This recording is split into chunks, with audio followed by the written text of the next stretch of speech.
is what's best for business. I gotta go take a big hairy dump. Oh my God. Tonight's main event, a tag team match. Yes.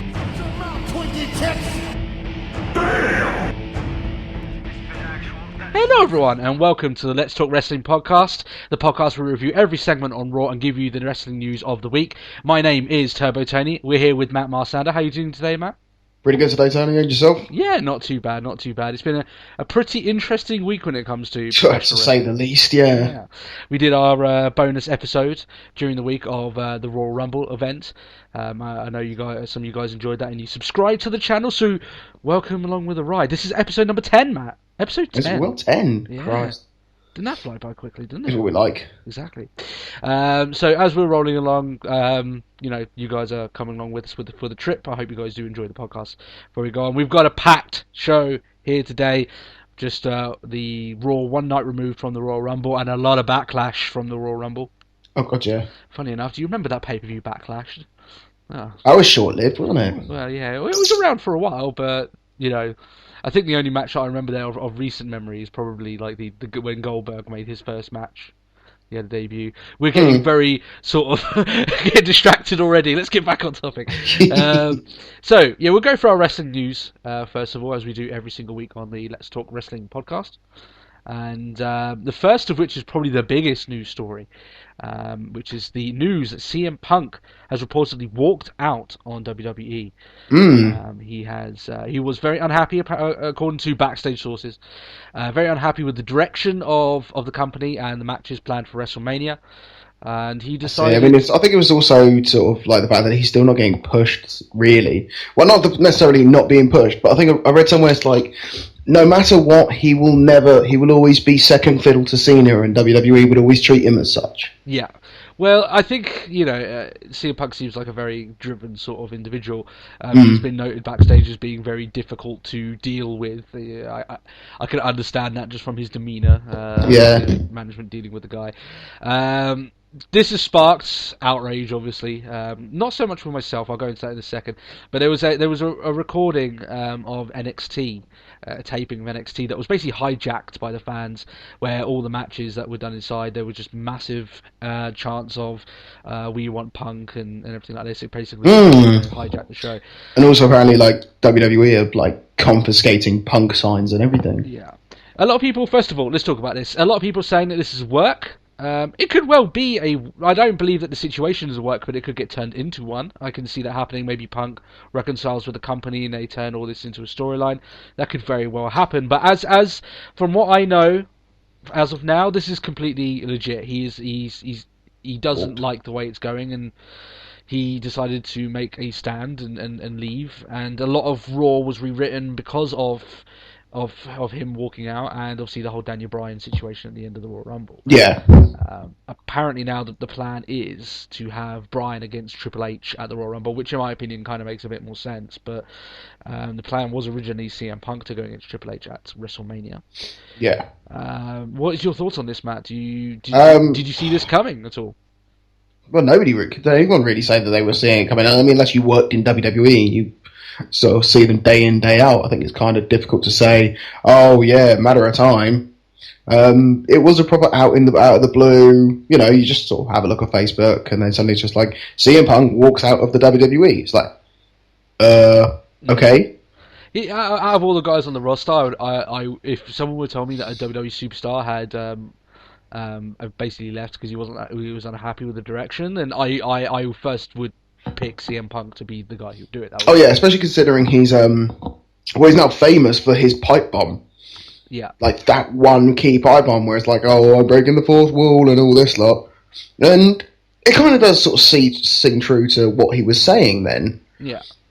Because, Vince will be gone and it will be left with Stephanie and Triple H and there'll still be dickheads about it all sort of thing. And, well, it's true. I think personally I look on the other side because you got to look at the fact that Punk he's contracted to the company. For a long time. He's still got quite. Oh, it's at least until July or something, isn't it? Yeah. So he's got a lot of months there. That's a lot of months for to go by without doing anything. And if he's walked out and he's refused to wrestle, then that won't go well, obviously, on anything towards the pair of them. But that also being said, I think it's very sort of naive for him to think that WWE were ever going to push him harder than they would push John Cena. He's always a person that says, "Oh, you should watch," oh, you obviously haven't watched the products. Well, obviously he hasn't, because WWE are not going to push anyone ahead of John Cena. No, that's it. I think it was part of the reason why Punk pushed so hard to become a heel. Because if he can't be the number one face, because, well, Cena's got that position locked down, then he could at least be the number one heel. Which, I agree with him to a point. I don't think he gets as big of a fan response than Daniel Bryan does. So, oh yeah, that's it. I saw a pretty good meme actually, and it was Daniel Bryan's so over that you're heel by default. Yeah, which was pretty much like for Rey Mysterio at the end of the Royal Rumble. He was. Oh God, yeah. You're not Daniel. You're not Daniel Bryan. Boo.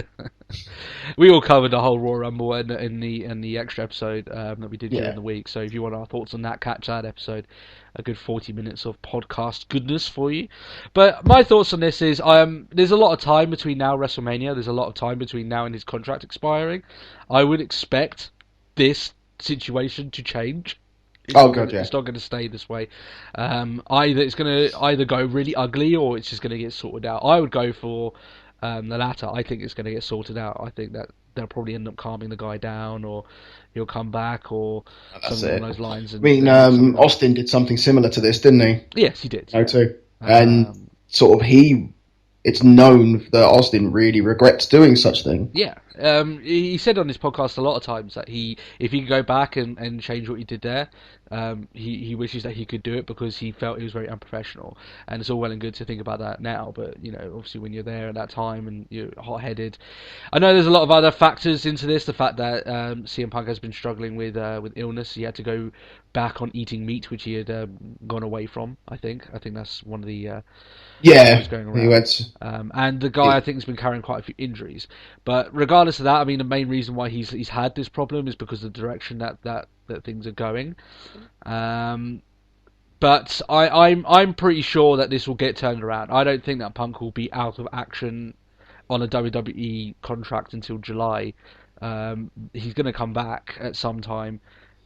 Or if he does something really, really unprofessional, which is just absolutely go and blast the company while he's still on contract, then that's going to make things even more interesting for you and me, obviously, because there's a lot more stuff to talk about. I just don't see that happening, personally. But we have to see how it goes. I know that this whole sort of debacle forced WWE to change quite a few plans that they had for Raw, and obviously the whole Daniel Bryan stuff. It's not even just for Raw, it's like the whole direction, especially sort of WrestleMania season. This is now the sort of time where the storylines get started. Yeah, I mean, and if there's sort of like a drastic, I mean, it's not like if JTG walked out of the company, it's like, well, it doesn't really affect the company. I don't think anyone would really notice, would they, really? Unfortunately for the guy, but it's. They were building up towards a Kane and CM Punk rivalry. That was there at the Royal Rumble. That was the storyline that they were running with. Oh, that's it. Yeah. So that leaves Kane out of the loop for whatever storyline that he had. So it does affect quite a few people. And regardless of whether he thinks he's not number one in the company, which is true, he's not. He still is one of the top guys that they have. So that does make quite a change. Do you think WWE are going to buckle to CM Punk, or do you think CM Punk will buckle to WWE? How do you see this going? I don't know. I mean, they've buckled to Punk before. Yeah, to be fair. To a degree, yeah. But I don't know how much you could sort of. I mean, could it really just be testing the waters, sort of thing? And sort of like, well, it worked in the past, can I try it again? I mean, I don't see Punk as the sort of person. I mean, obviously, like no idea who he is on the personal level, just going off like documentaries and things like that, and his sort of best in the world DVD. Yeah, because there's no way for us to actually know, except for actual wrestlers. Go on. Yeah, that's it. But I mean, you sort of get an idea of like where he came from and what he had to go through, and I don't think he's the sort of person to sort of take the piss if he wanted to learn it, sort of thing. Yeah. Well, I think he's a guy who he believes in what he earned and what he should be getting, and he's willing to complain, to walk out if he doesn't get that. So I think this is probably where this has gone from. for all the people that think he's going to be going to another company, I very much doubt that. They will not pay him what he needs to be paid. That's it. Oh, he'll be in TNA next. Ha ha ha ha ha ha ha. That is quite. Shut up. So yeah, that is what it is. That's the sort of a developing story. As far as we know from that, there's been no change. But I do expect there to be a change. From now to WrestleMania is a good 8-9 weeks. So that's a long time. So we'll see how that goes. What you may end up doing, unfortunately, you may end up going back on it and think, yeah, maybe I might go back and all this line. But they've already changed their plans for WrestleMania and they don't have a plan for him. That could be the worst situation for CM Punk. Oh yeah, that was a sort of worst case situation for it. But I don't see him coming back unless they actually outline a plan for him at WrestleMania anyway. Yeah. So. The next storyline, we had rather scandalous little bit of domestication with Matt Hardy and Reby Sky. Oh yeah. They decided to beat the crap out of one another, and they've had a restraining order against each other. So yeah, their little romance has seemingly ended, unless they have some really crazy violent sex. But yeah, that's the sort of shit they're into. But... Yeah, maybe that's what kicks their bucket. We don't know. Maybe they really enjoy that. I don't know. It seems like more of a fall from grace for Matt Hardy. You look at the times where he was being heavily pushed back in the days where he was the "I will not die" Matt Hardy. This is years ago now, but he's not in TNA anymore. When he was there for a very short amount of time. I saw a picture and it was like he had a "Stronger Than Death" T-shirt or something like that. And then it just shows a picture of like Reby Sky. It's just like, she kicked your ass. Yeah. So. Obviously, this is just imploded, and it's just, it seems a bit funny to us because it only in wrestling do you see. It's like almost like the Drew McIntyre and his wife that was there. So yeah, it's quite comical when these things happen when it comes around. So yeah, that was quite comical. There's not really much to say about that. Matt Hardy. Excuse me, hasn't exactly been in the ascendancy. He's at the end of his career really now. He's not really got much to give to anyone. Sort of teetering off. Yeah, he's had a lengthy sort of wrestling career anyway. I wonder what his body's like after going through all tons of tables and ladders. Oh God, yeah, and all those sort of things. So just from what his time in the WWE did to him, let alone sort of everything he's done since. But listen, look, they should probably just get Dr. Shelby in with these guys, and they could probably get back together. Oh, that's true. Some really radical, treatment for these guys, and they could get back together and and love each other. Spread the love, because that's all what Dr. Shelby's about. So, in other news, the original Sin Cara, you may know him as Mystico, is set to leave the WWE. You told me, Matt, you're the one who came up with, you found this story, that he's been trying to get in contact with WWE, and WWE will not return this guy's calls. Yeah, they just sort of straight up denied him, really. I'm a little bit disappointed if that is the case with WWE. I would expect. Seems really unprofessional for WWE, doesn't it? Yeah, it seems something that TNA would do, and they have done. They did this with Rob Van Dam before he left. He tried to get in contact with him about a new contract, and he did not get a call back. So that's the way that they went. And for a big company like WWE, it's not as if they would be afraid to tell someone that they're not going to pick up their contract again. I think obviously the fact that they've still got the character on their books is probably what is making them stall the subject. Oh, talk about a real kick, sort of like a real kick in the balls. Just sort of like, yeah, we don't want you. Your character, we'll keep your character. Yeah. We like Sin Cara. We don't like you. Yeah. Listen, like, I am. No. You're not. You're just a man behind the mask. Yeah, essentially. I mean, listen, he's not come off well since he joined the company, and whether that's WWE's fault or his fault for having some horrendous botches, and he has had some horrendous botches. Oh God, yeah. So I haven't got. I'm not exactly looking at this guy and thinking, oh, poor Mystico. He's been handled so badly. He did sort of force WWE's hand a little bit in all of this, but at the same time you would trust WWE to try and be at least a little bit professional, tell the guy, look, you're not going. He's already accepted bookings after his contract ends, which is quite soon, And obviously you saw Sin Cara on this week's Raw, so it looks like the Sin Cara character will continue. I think he's planning a lawsuit about the Sin Cara character, but I don't know how well that will go. I think that he did say that he does have rights. When he came into the company, he had rights to the Sin Cara character. So sort of maintained his rights over the character, yeah. Yeah. Now whether his agent just told him that, or he just thinks that, and WWE actually does have the right, which would... it wouldn't surprise me if WWE turned around and went, as part of this contract, you have no claim. Yeah. WWE want to keep hold of all these characters and names for their tape libraries and everything like that. They will not want this guy to go around with a character that they've been portraying on Raw while this guy's been sitting around doing nothing. Jack, yeah. I would not see... even though Triple H was pretty much the guy who was behind bringing him in, regardless if he messed up in terms of the contract, WWE would not want to have a contract with someone have creative control, which is something that Hulk Hogan had a lot of the time, and hence had a lot of the bad things that happened in WCW because he had creative control. And in WWE as well, he came in with creative control, but that was very short-lived. So that'll be interesting. Listen, the guy's going to go to back to Mexico. He's going to make a ton of cash, and he'll be well off. There's going to be nothing wrong with him. He's going to be fine. I think if anything, it's just he never truly adapted to the American style. No, and when he didn't try and learn English as well, I think that's what did it in for him. I think it was a little bit naive. I also think it was naive for WWE for when he came into the locker room and he was portraying himself as this big guy. He was the John Cena of Mexico, so for him to come in thinking that he was the big acquisition and he was going to be pushed up top, I can understand what he's thinking there, but, like I said, for all parties, he's probably end up coming better because he's going to go off to Mexico, as I said, make loads of money, and WWE will carry on as they're going along, and who knows, maybe this is probably best for everyone, the way that they're going, so... That's it. The final bit of news, along with the announcement with the WWE Network, and they've actually signed a few new deals. They actually signed one with Sky Sports over here in Europe, and UK and obviously Ireland and everything. So they've got a new deal with them, and along with the fact that the last couple of events have been a success. For instance, like Batista's return got a very high rating. WWE has been stock on the market has been rising over the last couple of weeks, and since especially after the announcement of the WWE Network, they are in a very healthy place when it comes to stock nowadays.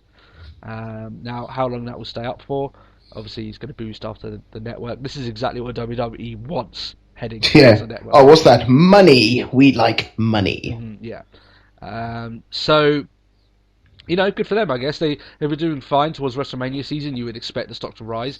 We'll see exactly how if it's not going to be a permanent stay after WrestleMania, that will dip. So we'll see how it goes from there. It's usually the case, to be fair. Yeah, it's just interest in the product. It dwindles after WrestleMania season. That's what it is. Personally, I think this is kind of going away from it. I think that WWE should have even if it was just a 2-week off season every now and then. That way you make things special up to a certain point. This is towards the middle of the year when not much is going on. You could give your wrestlers time off, and sure, you're not getting advertising revenue and everything for that time, but especially with the network launching, you might get a little bit more leverage with that. But I know they want to carry on with this weekly episodic TV thing that they've got going on. So that's it. The idea of them doing that probably isn't going to happen. But you look at actual other sports when they have listen. When football will end out in a couple of months, it's going to be like 2 months. Well, granted, we're going to have the World Cup this year, so it's probably not the best idea. But normally there's like a couple of months of no football, so it gets you excited for the start of the next season. I think WWE could do with that personally, because it gives your audience a bit of time off, and you can have like a clean slate. You can wrap up all your storylines and start up a new sort of thing. But that's sort of, maybe we'll make that a topic one, because that could be a topic one of these weeks, because we could talk about off seasons and stuff like that. So I think that's all the news for the week. Like I said, the big news was CM Punk and his hissy fit, shall we say, backstage. Yeah, his tantrum, where he took his ball and he went home, sort of thing. That's it. So Raw this week was had to be rewritten. And it was rewritten. because of the crowd response and of the CM Punk stuff. So when you've only got one day to rewrite, sometimes these shows can be very, very bad, or they can either be very, very good. This one kind of went in very, very, very meh. Yeah. There's been some rewritten shows that I've seen have been absolutely shocking because obviously they try and rush it too much. Like, panic! Try and put pen to paper and just fail. Yeah. I think a few of these matches, because they didn't have a lot of time to kind of set this up, kind of was hampered for that. But we'll go into that anyway. Yeah. Triple H and Steph opened up the show for one of their usual promos when they do, and Triple H was putting on his best troll face. I don't know if you saw this during this promo. He was trolling hard during this segment, saying that is someone upset with he looked very, Oh yeah. You're a friend. They're sort of like really sort of trying to push the ignorance. It's like, I don't understand. What did you expect? I don't know. Who did you cheer for? It's just like, shut up. Yeah, exactly. And fair enough, because they rewrit this promo to adhere to what happened beforehand. So I've got to say fair play to them because they got the response that they wanted here for the way they wrote it. It got very interesting as Daniel Bryan came out, as always, because the fan response was always going to be hot for this guy considering the night before, and the fan response for Daniel Bryan has been hot for the last couple of months. So yeah, he basically spoke about basically everything that all the fans have been upset about the last week. The fact that he wasn't in the Royal Rumble, the fact that no matter how hard he tries, and how many fans cheer for him, they don't listen. And he wanted a shot in the Elimination Chamber. Yep. Which is fair enough. And Triple H actually had a pretty good line here where they were face to face, which basically said that they're not alone, and obviously then the Shield come down, which was quite nicely timed. Little bit scuffle in the ring, and then Cena and Sheamus come in to make the rescue. So Sheamus is back to main roster duty. What do you think of this segment, anyway?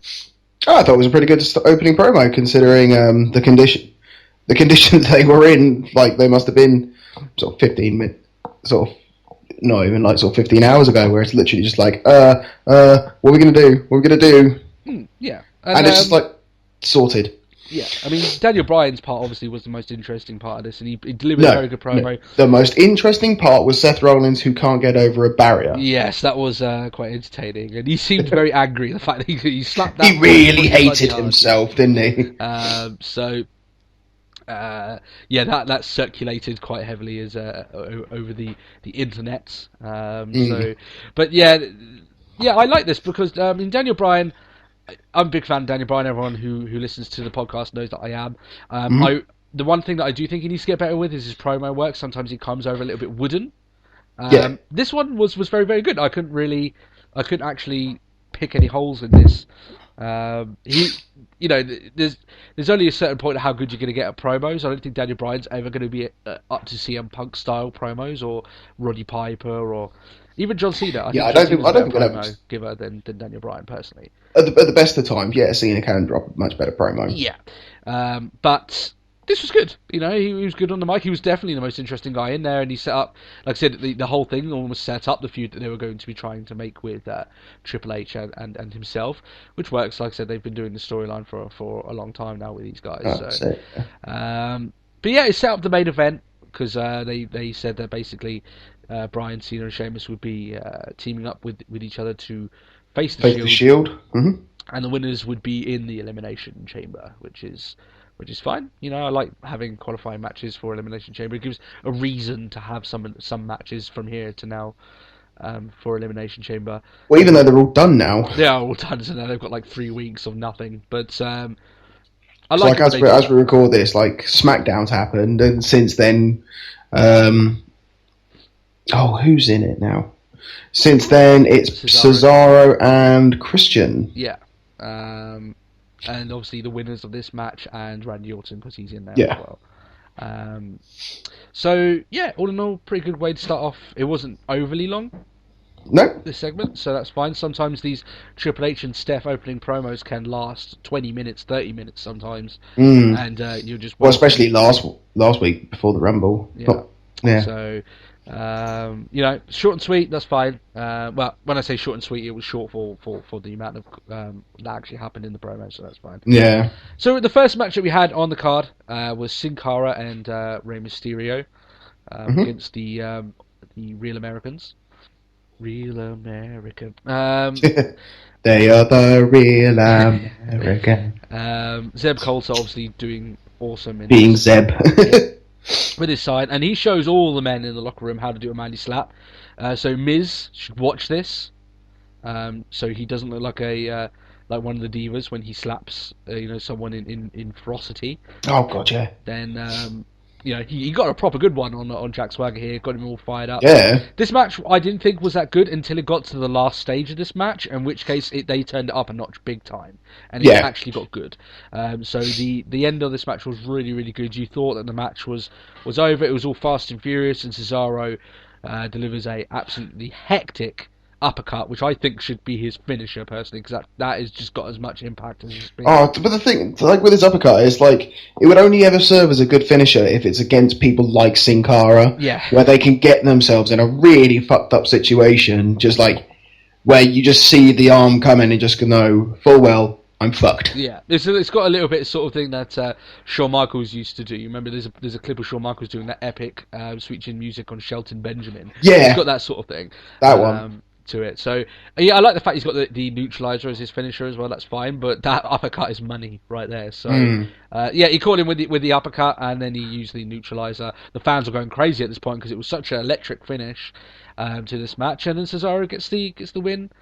So it was fine. The thing is, I find it quite strange because like the Real Americans, they're meant to be a heel team. They're over. Yeah, they get chance. I know, the worst thing is, like, trying to watch NXT and Antonio Cesaro's in it. Like, the We the People chant is ridiculous. And it's like, there's actually, they're a racist tag team. And, that's it. It's like, you're a fucking immigrant, get out of my country. And then suddenly just like, everyone in the crowd is just like, yeah! It's like, no, this is PG WWE. Everyone's meant to be equal and fair, like chance for all, and you're just like cheering for the racist. Yeah, and it's only going to get more and more as it goes on as well. I think most of it has to go down to the fact that people like cheering Cesaro. He's actually got a moveset in the ring which gets a lot of fan reaction. You look at he has the swing. Yeah, the uppercut gets a big reaction. Yeah. For all the guys that have said that he was boring and there was nothing to him, are the same people that think that Daniel Bryan will not be a main event guy. So they obviously do not know what good wrestling is in that sense. So that's it. Like I said, the match itself before this wasn't particularly awesome, but the ending really got the fans ready for the rest of the show. So kudos to these guys. And then all the cheer and all the hype of the crowd, just like yay! And it's a Bad News Barrett promo. Bad News Barrett. Nice segue there, by the way. Yes, I thought his gavel banging was going to last longer than the entire show. I thought he was going to sit there the entire show. Just like bang, bang, bang, bang, bang, bang, bang. It takes a lot for. I don't know if you're in the same boat as me, but as a Brit, I don't like Wade Barrett. Yeah, I think the way that this has gone, and the fact he hasn't been in the ring much, he wasn't even in the Royal Rumble. He got pulled for El Torito. Yeah, like so some bad news for him. It's kind of one thing. Like at least like Zack Ryder never got the chance. Yeah, but like Wade Barrett's like, yeah, Wade, you're going in. Actually, on second thoughts, no, you're not. Yeah. We're gonna get that guy. What you mean, the 3-foot guy who just like a bull? Yeah. Yeah, he got some bad news. So, but I'm with you. You said weeks, almost a month ago now, that the longer that he stays out of the ring, the worse this is going to get. And I completely 100% agree with you. That's it. And I was actually excited to see like Wade Barrett at the Rumble, just like finally he's going to hit someone. Yeah. No. I would actually ask, what was the bad news he gave to the crowd here? Yeah, he kind of cut a very sort of cookie cutter. I don't remember. Yeah, it was all I remember is literally just like, oh, we're here in wherever, and it's all full of idiots. And why would I even want? Oh, we're in Cleveland, weren't they? Yeah, and he was basically saying that whoever just turned around and said, oh yeah, because it was later on. It's like the Cleveland versus Cleveland, and the person who wins it is like the king of Cleveland. It's just like seems like a lose-lose situation. It's just like. cheap heat. Yeah, isn't it? And you think that for the Bad News Barrett character, they could come up with something a little bit better than that. But we've been saying that since... So something a bit better than pick on the hometown. Yeah. Woo. So he's gone from threatening us all with death to basically just ripping on which is ripping on each of the hometowns, which is something that the Miz used to do when he was heel all the time. So yeah, like I said, I don't think he delivered any bad news or anything particularly. No. So yeah, this just seems really odd. So yeah, Bad News Barrett makes a return, and not triumphantly. He needs to get in the ring soon, as you said ages ago. If he spends any longer out of the ring, which I think he will, because I don't think they've got any plans for him up to WrestleMania, then this is just going to get more silly and more stupid as time continues. So that's it. I just want to put this in here because they put a lot of little video packages up and stuff. We kind of skip past them because they aren't really segments, but they actually put a segment up about the shows that are going to be up on the WWE Network. Yeah. And the next one that came up was the Monday Night Wars promo. I am so interested in this show. The reason being is because, I don't know if you know this about me, Matt, but when I actually started getting into wrestling, I started watching WWE, but then I jumped ship to WCW. I was a huge Sting fan. So I do remember. So for a very long time, I was a WCW fan, and as a young fan that didn't know the business, I did not know that all this was going on. Even though they would make reference to it every time and time, I just thought, oh, this is just wrestlers doing wrestler stuff. So looking back at it now, kind of reminding myself that I used to be a kid watching Goldberg and watching Sting, and every now and then going back to WWE and watching Stone Cold rip things up as they started, destroying WCW. And it became, as the wars began. Even as a kid, unbearable to watch WCW. So I'm interested for this, the Monday Night Wars promo. They released, DVDs and stuff beforehand, but no, I'm interested for this. It'll be worth watching once we have access to the network. That is so. Yeah, which won't be apparently until next year. Yeah, Yay! so we're gonna have to wait a long time. Anyway, next match we had Fandango against R-Truth. It seems now that it's common knowledge in WWE, if you beat Xavier Woods, next week you will get a match against R-Truth. That's the way things work now. Yeah. Don't pick on my friend. I was like, oh, God. So, we had Xavier Woods on commentary. Xavier Woods is quite good on commentary. I would love for Brock Lesnar to beat Xavier Woods and see how quickly R-Truth wants to get a match with Brock Lesnar. That would be quite It's hilarious. Like, you are really big. Maybe not. That's the truth. It's a conspiracy. So this match itself was pretty piss poor, but Emma showed her face again, which was pretty cool. She had an altercation with Summer Rae with her Evolution and Emma-taining signs.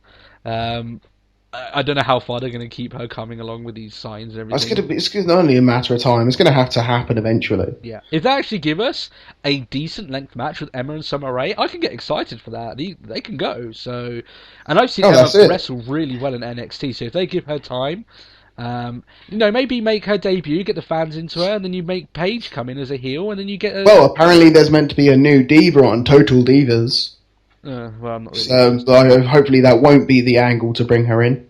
I almost feel ashamed that you know that, Matt. We don't cover that trash on this show. We don't talk about that. It doesn't exist. You said the T word. The worst thing is, going back onto the match, I kind of get the impression that even the commentary team can give a shit either. No, they can't really. Did you not over here? And they spend more time chatting with Xavier Woods about what university he went to and where's a good university. It's just it's almost like listening to parents talk about their kids. Like, oh, I sent mine to the University of wherever, and it's just like, oh, that's a really good school. Okay, and there's just truth just in the ring. Yeah, just in there, not really. Every now and then, it's like, oh, they slammed him. Oh, cool. Oh, look, a close pin. Yeah, sort of thing. Yeah. They did get excited, like I said, for the whole Emma and Summer Rae bit. So I expect soon there will be a further more altercation, because it's got way more sort of exposure than the match itself did. But for what it's worth, R-Truth got the win. For what it's worth, I don't think it really matters at this point. So the next person to beat Xavier Woods will face the mighty R-Truth. So that's the way that things work now. Next segment was very interesting, personally. It was Brad Mannix came out and introduced Randy Orton, of whom came out in a very, very bad mood. He was very unhappy at the fact that Batista had won the Royal Rumble, and he was being forced to fight in a Elimination Chamber match for his championship. But it was quite funny to see him shut up at a pace quite unlike his walk to the ring when Batista and Lesnar got involved in this promo. He basically just shut up and kind of moved around in a very uncomfortable fashion in there and did not say anything. Batista said his bit, said that he came back. He got booed quite heavily on this, and then... Oh, yeah, but he came back and it was like, I came back to do 3 things: win the Rumble, go to Mania, and win the belt. And I've done 2 of them. It's just like, I guess so. Yeah, so... but at the end of the day, he's getting booed because the whole Royal Rumble stuff of last... I don't expect this guy to get booed all the time. Oh no, I think it's just once everyone sort of stops getting butthurt about the Daniel Bryan thing. One way that they could do this, if WWE wanted to just nip this in the bud and make sure that no one boos Batista, they could actually do a match between Batista and Daniel Bryan and have Bryan go over and then have the face double handshake at the end of the match. That would make it so the Daniel Bryan fans would not be as harsh on Batista because Daniel Bryan's beat him. They had the handshake between them, of a mark of respect, if you like. Yeah, that's a way that you can have. I mean, yeah, Batista's going to lose, but that if you want him to be continued being cheered as a face, it's probably one way of doing it. Personally, I don't think he will be. I think he will be cheered as he goes into other places. I just think that a lot of fans. As it currently stands, yeah, it's still raw, isn't it? The pain of not having Daniel Bryan as the number 30 entrant. So. And then obviously Lesnar came in. Paul Heyman basically said that Lesnar was an easygoing guy and he wouldn't mind as long as he got a match between Randy Orton for this belt or a match against Batista. For the number 1 contender. For the number 1 contendership. And Heyman obviously makes Lesnar seem like $1 million when he comes into the ring. I like this. Heyman can make anything look like $1 million. Yeah, he can. He could sell sand to an Arab, ice to an Eskimo. Yeah. He's Paul Heyman. Yeah, he could sell selling to Dolph Ziggler. So that's it. Yeah.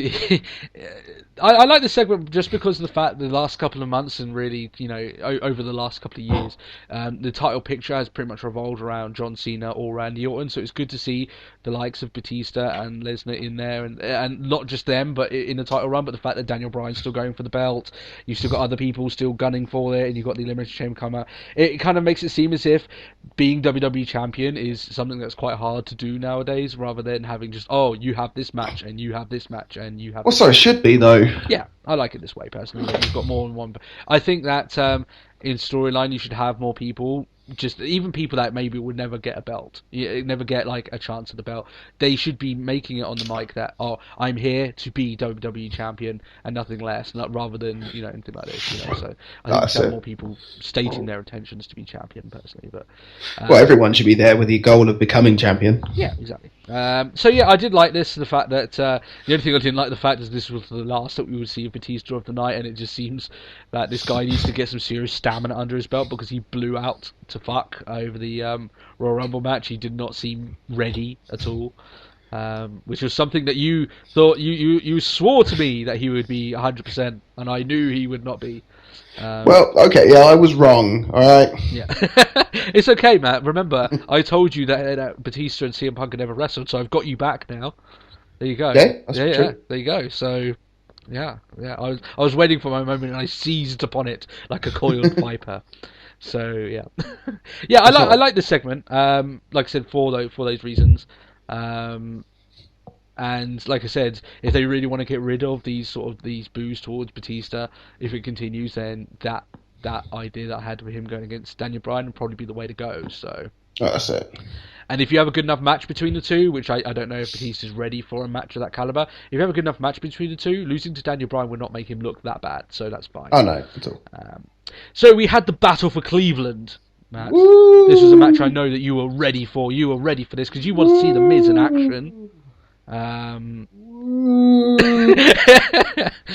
sorry, I'm losing you. The ghost of our podcast. Yeah, I'm losing your power. You're fading into the internet again. If you missed, we revealed some of the mystery around Matt on the extra episode that we did. We revealed that he's actually a spectre that lives in the internet and just appears to give his thoughts on the wrestling news on this podcast. Mm-hmm. So, and you have short hair. I don't know how that works, but Anyway, moving swiftly on. It's how it's programmed. Yeah. Moving swiftly on. Ziggler against Miz here. I actually have to agree with JBL. He wants to know what you actually get for winning this match. Do you get Cleveland? Do you get the key to Cleveland? Do you become a knight of Cleveland? I don't know. You didn't really get anything, I don't think. Welcome, High Lord Ziggler. High Lord Ziggler of the land of Cleveland. I was very sad that we did not get any TV time for Miz's dad, which is a bit of a shame. Huh? Because there's Titantrons everywhere for Miz's dad for when he was last around, and he saw his son getting beaten up and no-sold it. Because I'm guessing Mrs. Dad likes. I think you would get on with Mrs. Dad quite well because he liked seeing them get beaten up, and I know you do, Matt. So that's it. So we could probably be the greatest of friends. Yeah, exactly. There's a match made in heaven. Maybe you guys could do a podcast. Maybe Your son got beaten up today. Yeah, I know. Great, wasn't it? That's the end of episode 6. Just that every episode. Yeah.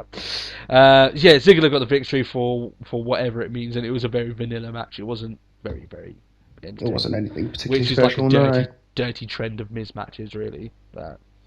Matches that don't really mean anything. Moving on, we had Ryback, which sounds even worse the more I say that. Mm-hmm. Against your favourite tag team, the Usos. That's it. I actually will pose this to you, Matt. Can you remember Ryback actually winning a tag match on Raw since they teamed together? I don't think they have. Now, I'm sure they got a victory on SmackDown or something. Surely. Maybe. I don't know. You're thinking, aren't you? No, they won a match on SmackDown, just gone. Yeah, but this is on Raw. Matt. On Raw? Yeah. I don't know. Have they? Never, no. I can't remember on Raw them winning a tag team match, which is quite hilarious, really. Considering Ryback is all about his unlimited power, but it seems quite limited when it comes to Raw nowadays. Yeah. This match wasn't that great at all. I'm actually bored of watching Ryback wrestle. Yeah, it's got very samey, and And he's now like the giant jobber. Like, why do we need 3MB when we have Ryback? Exactly, yeah. 3MB aren't the biggest jobbers on the roster anymore. Rybacks have taken that title away from them, so... That's it, and especially it's like how to get over a little guy. He beats up a meathead like Ryback. Yeah, exactly. But everyone beats him now. El Torito could probably beat Ryback at the moment. Oh, no.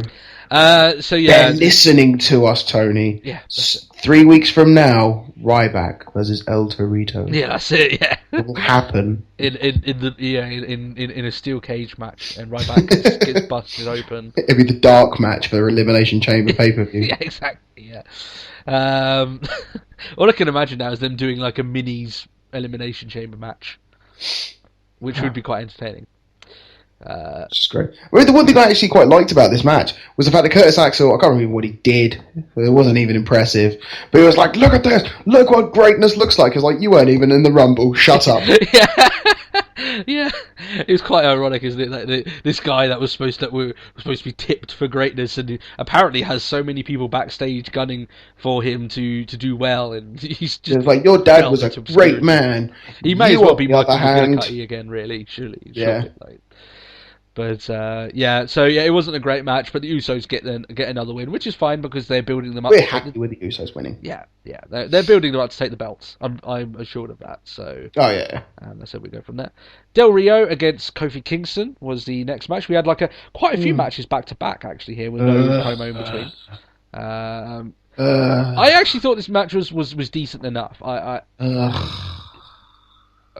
would you like to say about it?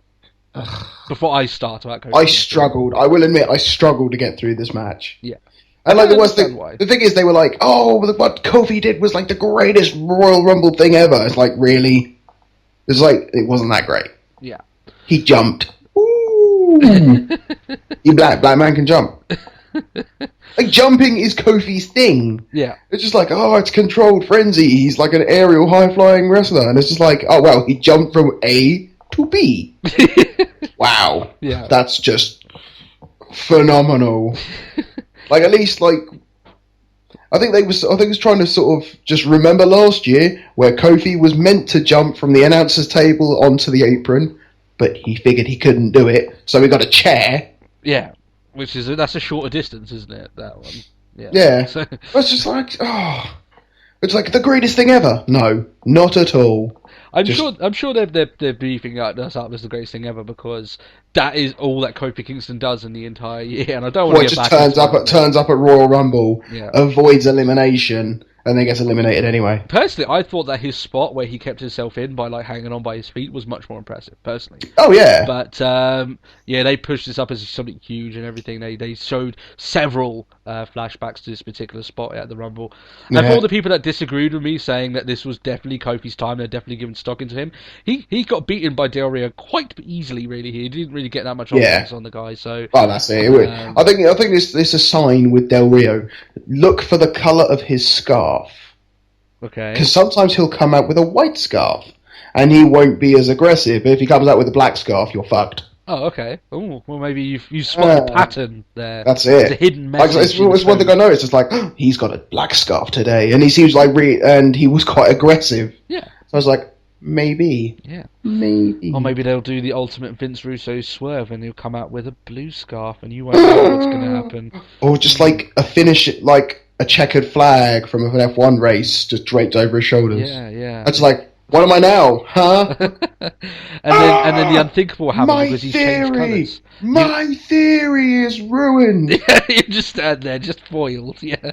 No, maybe at the end of the day, if he comes out with like a blue towel, maybe he'll get a fan response. Maybe.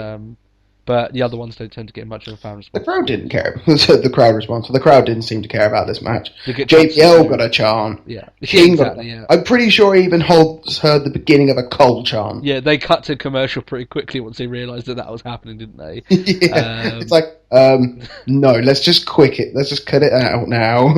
In terms of quality of wrestling, this wasn't as bad as we're making it out to be. It was okay. I think it went on a lot longer than it outstayed its welcome for. I think that's what the issue was here. Yeah.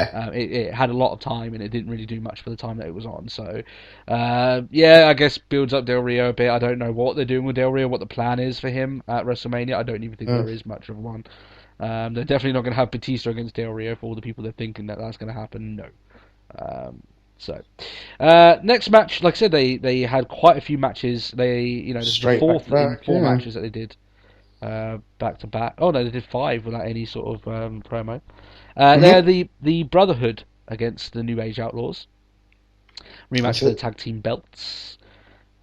This match was pretty much a throwaway match. It was built for Lesnar to come in at the end and attack the Brotherhood. Yeah, attack the Brotherhood in a decimated. I actually like this, and the reason why I like this is because it reminded me a lot of Lesnar's debut when he came in during a hardcore match and he powerbombed Spike Dudley to shit and. We need someone to get beaten up, Spike. Yeah, their resident guys get mutilated. But yeah, it reminded me a lot of his debut, and it was good to see him out there. And Paul Heyman obviously came on the mic and said that the Authority had gone for choice C, that they would have nothing, they would have no match with Brock Lesnar, and if that's the way they continue it, then Brock Lesnar will demolish anyone around. I really like this personally, the way they're going for this. But for confirmed for next week is a steel cage match for the tag titles. That's it. They have practiced this match before. Well, Cody Rhodes has anyway, and he's been in live shows, and he's been doing moonsaults off the top of the cage. So get ready to see a Cody Rhodes moonsault. That's all I'm saying. That will happen. Oh, that's it. Sorry. There was one thing I quite liked at the beginning of this, and I know apparently the New Age Outlaws are meant to. I don't know. Are they meant to be heel? Yeah, definitely. They're not heel. Yeah, well, they get heel. You can't. They're not heel when they're everyone in the arena. But they're not heel when you still get the crowd response of tag team champions of the world, and the crowd still. Yeah, but like it's just be suckers for the Attitude Era, aren't we? Anyone who comes back, that's true. We become uber marks and we forget all our stuff about being professional and looking at everything at different angles, and we're just like, yay! Clap, they're clap, clap, back. Do you know what the worst thing is for me personally? Go on. Whilst watching the Royal Rumble pay-per-view, my girlfriend asked me, "Who are they again?" What do you mean, the New Age Outlaws? Never heard of them. That was a nice relationship while you had it there, Matt. Shame I had it. If anything, it justifies one thing: time to go buy the Attitude Era DVD. Yeah. So, we found out more information about you. So you have some sort of internet entity that's of a female kind for a companion. More of the mystery is being revealed. The .com to my co.uk. Exactly. Yes. Yeah. Okay. But yeah, like I said, next week is going to be a steel cage match. It was confirmed by those Triple H and Michael Cole interviews that they do, and that's how it was confirmed there. And like I said, they have practiced. Well, Cody Rhodes has practiced the spot of doing a moonsault off the cage, so expect that. Which is fine for him doing it. I've heard the likes of Kurt Angle has been doing stuff like that at the age of like 45. That's scary when that happens, and the guy's not exactly in great shape. But for Cody Rhodes, I trust his judgment, and he should be fine. Oh yeah, that's true. We had a multi-diva tag match, another one to put onto the list of multi-diva tag matches. I would love WWE on their YouTube. They do this top 10, and they do like top 10 almost finish the streaks. I would love them to do a top 10 multi-diva top tag 10 matches. clusterfucks. And just see what they actually pick and see if it's actually any different from what they've had before. I doubt it. They would just have a different finisher. Yeah, essentially, yeah. So, for what it's worth, they actually had some semblance of good wrestling at the end when Naomi and AJ got into the ring and they did the finish. Really? I will put my hands up here and I will be brutally honest. Go on. I skipped it. Okay. I don't blame you, personally. I got to a point I saw Cameron get some offense and I was just like, no. Bye. Skip. Done. I don't blame you. And fact is, for that, the reason why I don't blame you is because they haven't exactly conditioned fans to think that these matches are going to be any good. So no, this is the only problem. It's like they fed us shit for so long, we just expect shit. Yeah, and so even if I mean, people who are in the crowd, they can't escape it. Yeah. But I'm at home. I have fast forward. I have skip. I will skip it. Yeah, exactly. Especially for us, where we normally watch it the day after because it airs so late. Yeah. So yeah, we do have that option, and I praise you, Matt, for taking that option and not watching this particular match. It wasn't very long. I saw the finish because, obviously, as always, they showed the finish about 3 times. Yeah, where she got rear-ended. So right, Naomi's arse. Is that literally just like that's stereotypical racism? Just like. The rear view. Why? Because she's black and she has a big ass. Yeah, and it must obviously hurt to be. Yeah, she did a spot in this during this match actually, where she grabbed one of her opponents and she shoved their face into her ass using her legs, which seems very, very like Rikishi-ish. Yeah, it seemed a little bit cutting it a bit fine on what's PG and what's not, because that seemed very, very interesting. Jake the Snake can't. Jake the Snake's not allowed to do snake penis, but she's allowed to both stick your nose in my bum. Yeah, exactly. Yeah. So I'm sure there's a link there somehow for someone to come up with. Talking of Jake the Snake, we'll segue straight into that. He was inducted into the Hall of Fame. That's it. The second induction, which is going to make the Hall of Fame ceremony really interesting. Yes, very interesting. Because it's not exactly a secret that Ultimate Warrior and Jake the Snake have had bad blood between each other. Yeah. I think it was one of them was just like, I will admit, I've been an arsehole, he's been an arsehole, we've both been arseholes. Yeah. I think it was Ultimate Warrior who said that, actually. Yeah. And it's like, fair enough. Fair enough. That's the way it goes, really. I should have seen this coming. When he came back at Old School Raw, a lot of people were saying, because he's returned here, he wouldn't be getting the induction this year. But in all fairness, WWE probably made him have that return just to remind the younger fans of who he is, and the sort of history that he has before they made the announcement that he was going to be in the Hall of Fame. So it makes sense. Especially also just to sort of test the waters and just see how people would react to it. Yeah, so maybe we might still see Snake Penis at the Hall of Fame ceremony. Snake Penis! Snake Penis! It's the new superhero. It's all the new craze. So save me, Snake Penis! Yeah, I think that it would be sacrilege for anyone apart from DDP to induct him. Considering what I can agree with that, yeah. Considering it, yeah. He would not be getting an induction if it wasn't for DDP turning his life around. WWE would not induct him if he was in the state of which he's been mostly in for the last 20 years. That's the way that it is. But yeah, I think DDP at least deserves that, or at least I would find it very. If I were DDP and I didn't get at least a shout out from Jake's speech, then I would feel very hard done by. Even though DDP would not take you what. But yeah, I think it's well deserved. Jake the Snake is one of those guys where you would ask someone who isn't a wrestling fan back in that era, and they would know who Jake the Snake is.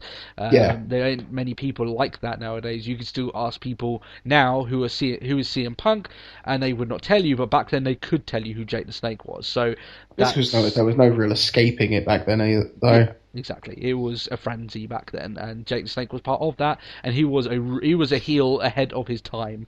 Definitely. So, and the package. Randy Orton, you think you're the Viper? You got nothing on Jake Snake. Exactly, yeah. I mean, the video package that they made of him was brilliant, especially the shot that they have of him laying on the mat with the snake looking at him, and he's looking at the snake. That is fantastic. I love that shot. So yeah, should be interesting. You should have I think it'll be very emotional when he gets inducted, especially as he, New Orleans is where he cut his teeth in wrestling, and he really made his really got in there and started wrestling really good matches. So yeah, happy for Jake, and he does deserve it for his career. Definitely. And this will be a good boost for his rehabilitation as things go on from there. So. Yeah. Yeah, so final match. Yeah, go on, sorry. There's really nothing else to add to that. Yeah.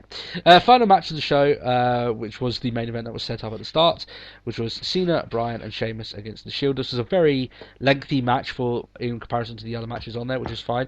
It was a decent enough match. It wasn't great. It wasn't one of the better Shield matches. There were some mad spots. I don't know if you saw Ambrose selling the bro kick, probably better than anyone I've ever seen. Yeah.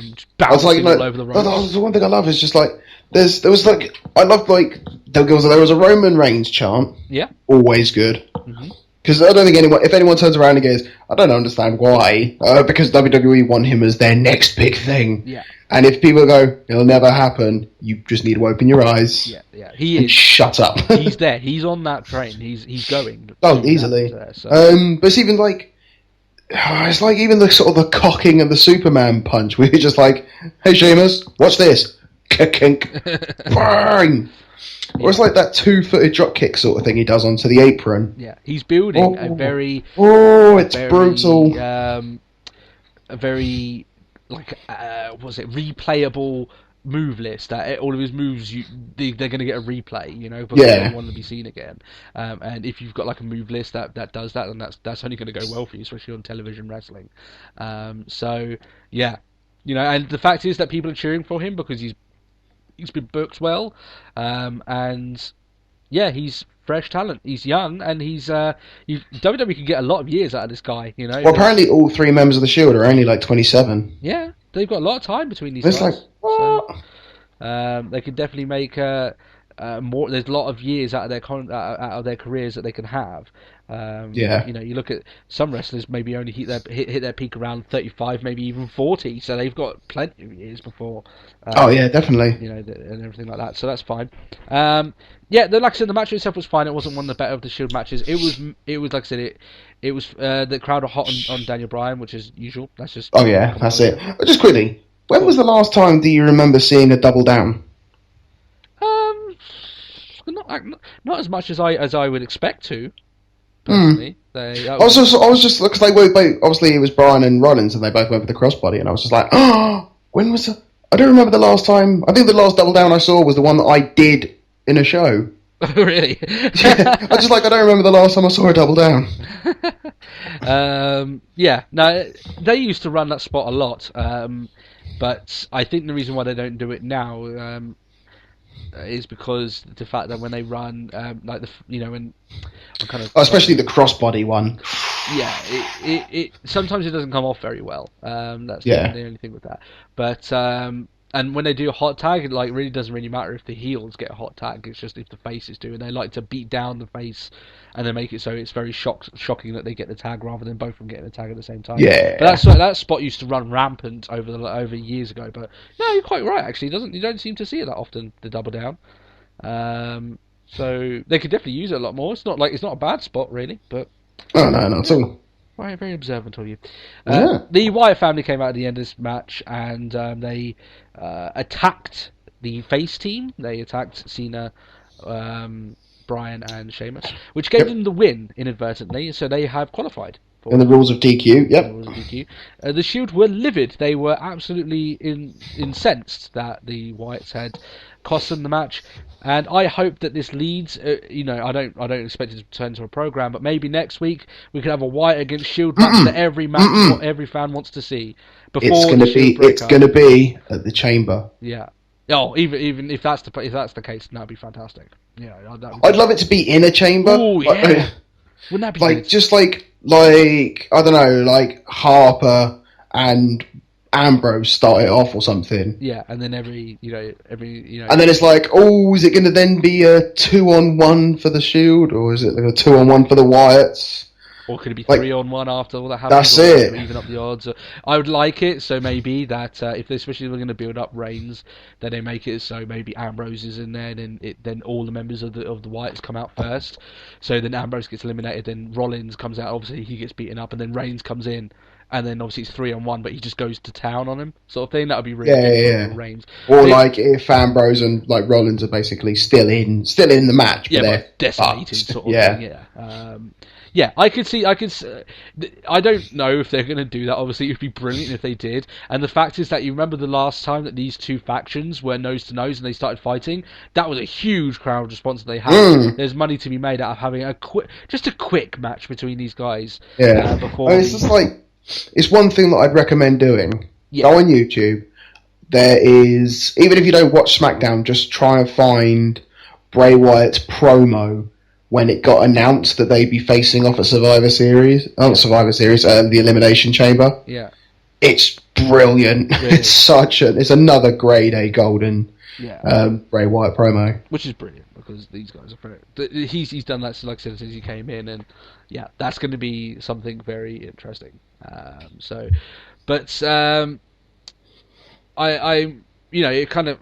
Elimination Chamber as an event is starting to look even more sort of just with that sort of build up is looking more exciting than. Well, the only thing is, I hope they do make it an Elimination Chamber between the Shield and the Wyatts, mainly because I don't want a repeat of Hell in a Cell where there was only one Hell in a Cell. Yeah.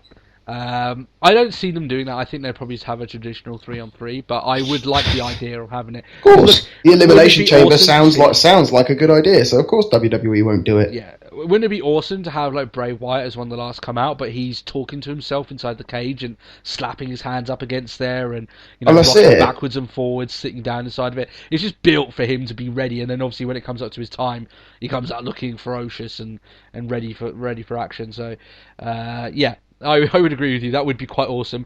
But in all honesty, because the fact they have to have the chamber at least sort of able and upright when the championship match that happens later on, it kind of limits the fact that I would love to see a Roman Reigns spear against one of those guys into the cell. Oh, through the pod. Yeah, that would be awesome. But I don't know if they do that, because I think the last time they did that, it kind of botched. It didn't really botch. It still looked good, but like the glass didn't break properly, and then because apparently they've reinforced it, haven't they? Yeah, so it doesn't really do it that often. Oh well. So that was Raw anyway. So it was okay. It was a lot better than I genuinely thought it would be. They adapted the show and the promos and some of the matches to adhere to the crowd response of the night before. So I like the fact they did this. If they do this more on the fly and they react a little bit better, then you will have better shows. That's the way that it works. What was your thoughts on the show as a whole, anyway? It was alright. Yeah, it could have been worse. Yeah, exactly. Yeah. It was like, as you said at the start, like it could have been worse for a rewrite, but can't knock it at all. Now, that being said, like I said, some rewrites can get knocked out of the park and they'll be amazing because they think on their feet. But some of them can also be very horrendous. But this one was fine. It was okay, and you can tell that the bulk of this show anyway was untouched, and because it wasn't really bothered by the CM Punk issue or the Daniel Bryan stuff. So that was that's it. I mean, it's like the one thing that people sort of have to think about. It's just like, like Daniel Bryan wasn't in the final spot of the Rumble. It's like, yep. But if WWE were going to bury him, he wouldn't be in the opening and the main event of Raw. Yeah, I definitely agree with what some of the people are saying, that the fact that he could definitely be pushed more. Personally, I would have him win the Rumble, go on to win the title at Mania. I would cash in on this huge wave of positivity towards this guy, and then that way you can push him as your main face. But They're also not doing what a lot of people are thinking, where they're just not doing anything with the guy. They obviously are doing something. So I can kind of see it from both sides. So we'll see how it goes anyway. We're going to go into our topic this week, which basically it's going to be just short and sweet. We're going to talk through our 3 top wrestlers of all time, personal choices. Personal favourites, yeah.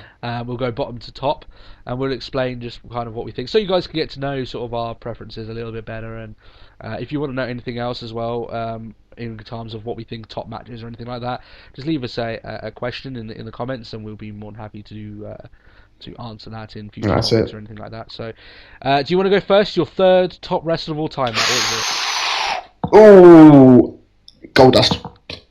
3rd top wrestler of all time? Personally, is this not personal favourites? Yeah, personal. No, it's your personal, but you a big fan of Goldust? I'm a big fan of Goldust, and I really want his new shirt. Yeah. Okay. So you like the breathing and the. It's the crazy. It's like it would either like. It's the sort of the socially awkward, not socially awkward, but the one that sort of makes the whole situation just feel a bit weird. Yeah.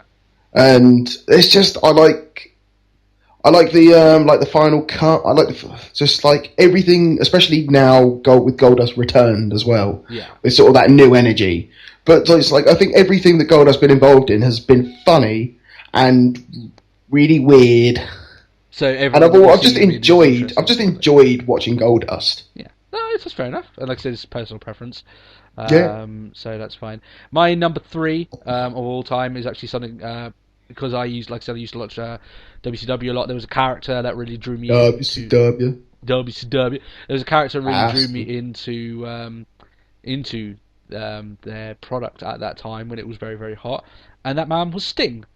He was not exactly the most gifted wrestler in terms of matches at that time, and when he came in with I kind of got into him during his Crow gimmick, which is what he had for a very long time, and that's when he got really huge. It's the gimmick that made him famous, really. Well, he was well known before that, but this is the one that really made him. That got him to another level, sort of thing, Yeah. And to see that, and as a kid, even when I say kid, I wasn't like 4 or 5, or about 10, 11, whatever. I can't remember what age I was, but still, that seemed really cool to me to have a character like that, which I didn't see much of in wrestling. The Undertaker at that time seemed really gimmicky in WWF.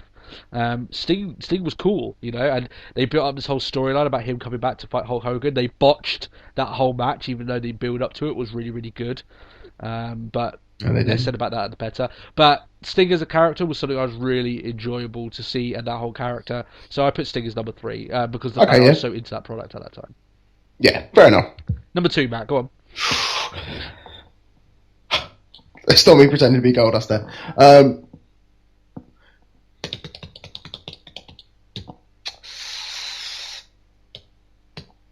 We're getting to the cream of the crop now. Yeah. Now I actually regret sticking Goldust as 3, because now I've got so many running through my mind. Oh, too late. I know. He doesn't deserve 3. I'd say 45. Do you want me to do my number 2 while you think more? Eddie Guerrero. Good pick. Eddie Guerrero. Yeah. Just because he had just the charisma and the ability as well, just to go alongside with it. And it's like, real shame that he got taken from us as early as he did. But just imagine what he could have done. Just to carry on. And just like the Viva La Raza was it's such a huge thing in the Latino heat. Yeah. And also, to be perfectly honest, if anyone turns around and says, wrestling's fake, right, you watch the match between Eddie Guerrero and JBL. Yeah. That is That's what was it? It was like almost rated as, short of going for some really fucked up backyard ECW. Yeah. But as far as like WWE are concerned, that's probably the bloodiest match they've ever had. Yeah. Eddie Guerrero, brilliant guy, worker in the ring. I think that he got, in terms of entertainment wise, he got better as his age went on. Yeah, and then obviously he had his big push towards WrestleMania 20 where he beat Brock Lesnar. Yep. Everyone just wanted him to succeed after all the demons that he had beaten, and that's what made it so much. Well, that's it. It's just sort of like it's especially when you know of people it's quite public of their past. Yeah, it's like the one thing that's good with seeing like Jake the Snake like come back at Old School Raw, and now he's going to get inducted into the Hall of Fame.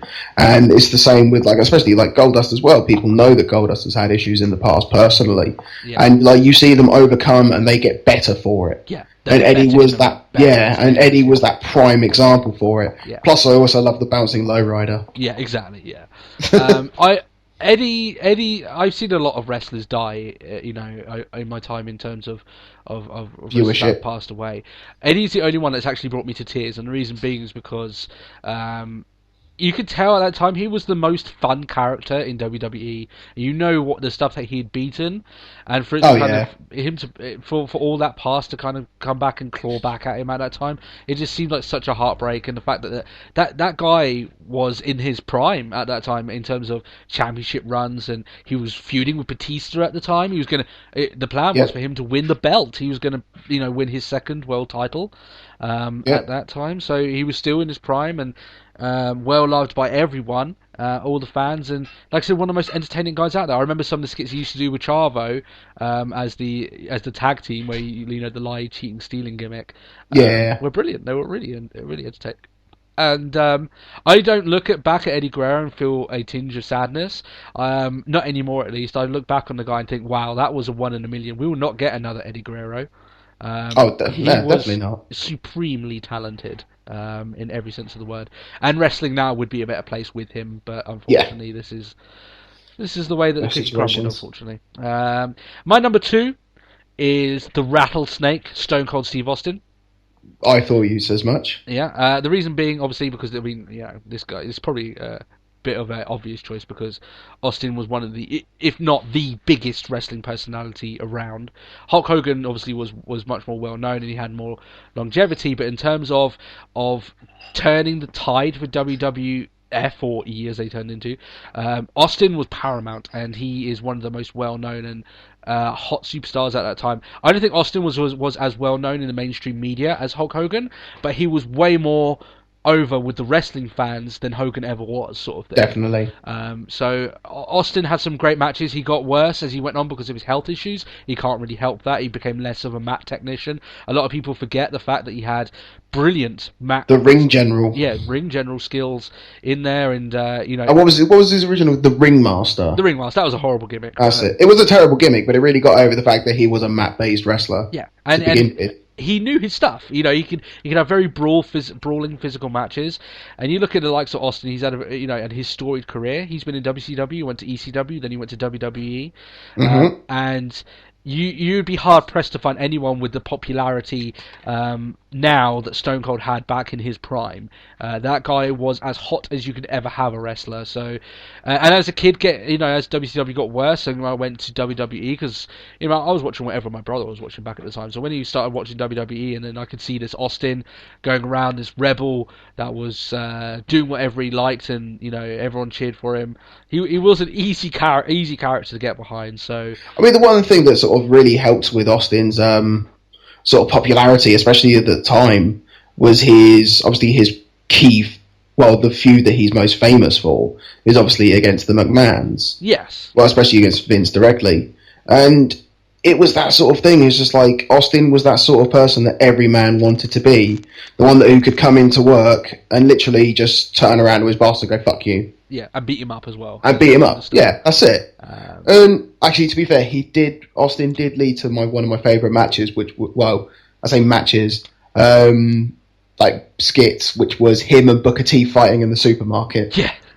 That was great. Yeah, that led to quite a few comical sections with Austin as well. The only thing I can say about Austin in terms of negative is, like I said, his health issues. He got dropped on his head by Owen Hart, and that's dealt with him for his entire life. So he's had to overcome a lot of these issues, and he was not the quality of wrestler that he was at the start of his Stone Cold run, because that's his health just wouldn't let him do that. So you look at the quality of matches that the guy could have had. if he hadn't have sustained those series of injuries, you could be looking at some really good 5-star matches, classics. I mean, that guy had classics even when he had... Oh, to be fair, it's even when he was sort of like just as Stone Cold the Brawler, they were classic matches. Yeah. Because he was just able to sort of take what he had and work with it. Yeah, he did. He took what he could do and he made that as best as it could be. So you have to give him props for that. He adapted to his limits as best he could. And he made it seem as if there weren't any limits in there, that he was this redneck that was just beating people up.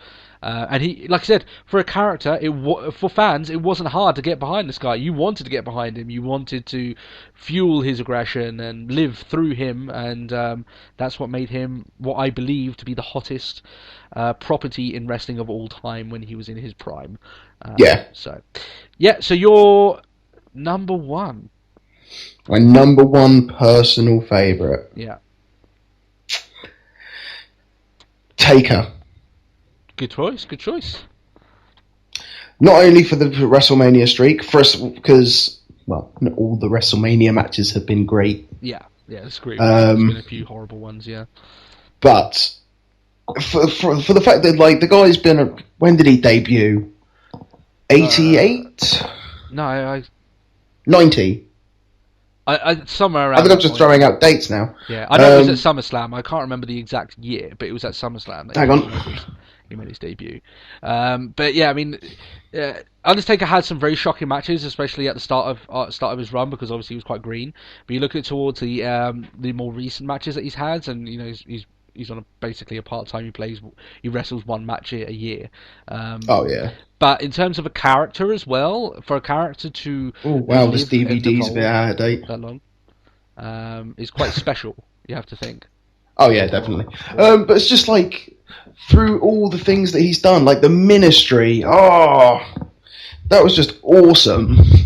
I mean, not so much American Badass. I wasn't a major fan of that, but it was what it was, wasn't it? Really? Yeah, but he's always been, and like his feuds with Kane as well. Yeah. When Kane first turned up, and like just buried alive matches, and he's never been in the tournament, but like casket matches, buried alive matches, and just the fact that he's probably the one superstar where it's literally like you don't even need to. All you have to do is just turn the lights off and go gong, and like you will get the biggest pop. Yeah, and like I know they did the whole it's probably been the biggest cheer ever when like The Rock came back, but I disagree. Yeah, I think probably the biggest is literally just like you don't know what's going to happen, then suddenly just dong, and it's just like I actually think that one of the best entrances that he did was at WrestleMania 20, where if you remember, that's where the actual dead man gimmick came back, where he actually came back as the Undertaker of old rather than the American Badass. And then you had Paul Bearer, and he came out and he went, "Oh yeah," and like you got it, you got a lot better than me. And the fans went ballistic, absolutely crazy for it. Yeah. So yeah, very good. And he came back and he. I mean, even just. And that's it. He always has good entrances, and like the most recent one as well, where he sort of came out and it was like that sort of shadowy sort of arms dragging, almost like from hell sort of thing. And he's always got the best entrances, and the Druids as well. Yeah, and yeah, it brings out the best entertainment factor, doesn't it, Undertaker? And the fact is that he has had. You look at these matches with Shawn Michaels; they stand on a plinth that is very hard to dislodge. In terms of the quality of matches, and that's it. Yeah, and they're not known as well. Listen, those matches aren't. They aren't like locks and holds in the ring. They are pro wrestling at its best, because they are high impact moves, close calls, finishes, entertainment. Everything that you'd want from a match is what they did. A wrestling match is a story, and that was the best story. Yeah, it was the best story told without words in a ring that you could possibly do. So, yeah, fine pick for number one. Cool. I'm going to take a stab in the dark here. Go on, you tell me. Your number one choice. Yes. Bret Hart. Yes, you're absolutely correct. And I will explain why. Bret Hart, in his prime, is definitely not as much of a draw as Austin, or even maybe as Hogan. But the reason I like Bret Hart is because he is, in terms of wrestling quality, I think, the all-time best. He could go out there and have a good match with anything and anyone. I say anything because the old things that they used to say about Ric Flair is that he could wrestle a broomstick and make it look good. I'm pretty sure Bret Hart could do that.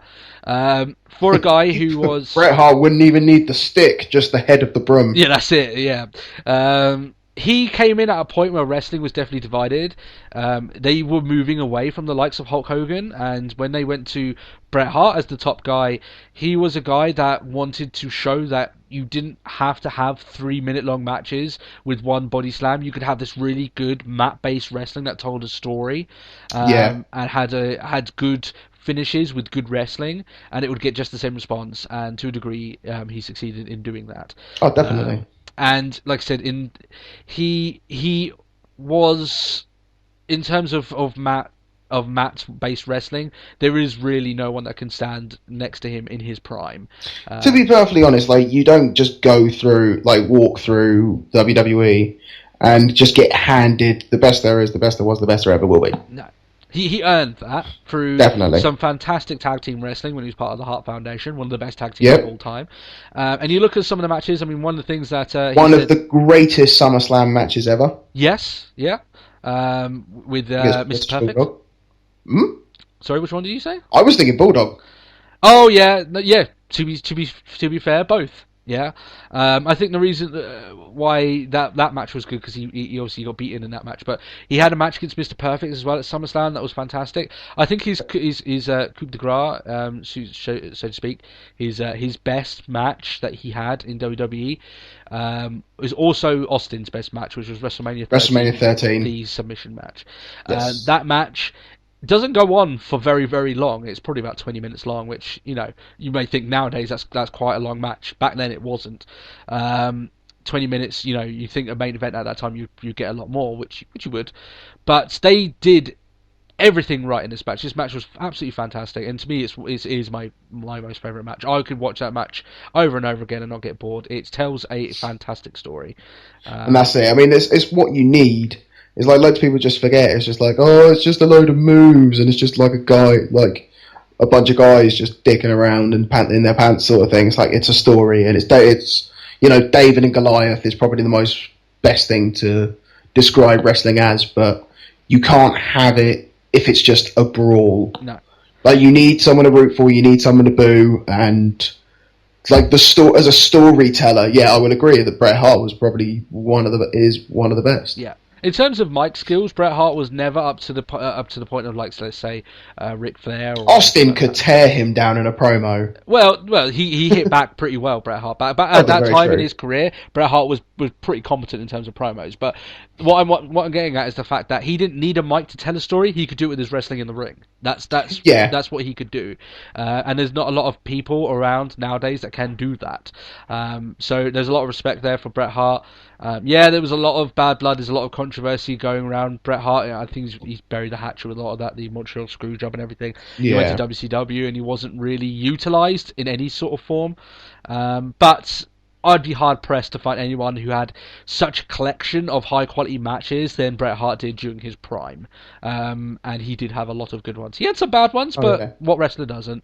But more often than not, he would have a very good match. And it would be worth paying the admission and paying the price to see Bret Hart wrestle, because that was almost a guarantee that you'd get your money's worth with him. That's it. So, and funny enough, the guys that he tend to have the most issue with in his wrestling career, he actually got some really good matches out of. The likes of Shawn Michaels, he had some really good matches with him. For all intents and purposes. And I think it would be very hard for anyone to dislodge Bret Hart as my number one, especially if Stone Cold can't do it, because he was pretty amazing during that time as a wrestler. Oh, that's it, yeah. So, my top three, your top three, there you go, you get to know a little bit of that about that. I still really want to change my answer. I kind of get the impression I should have put Flair in there. Okay.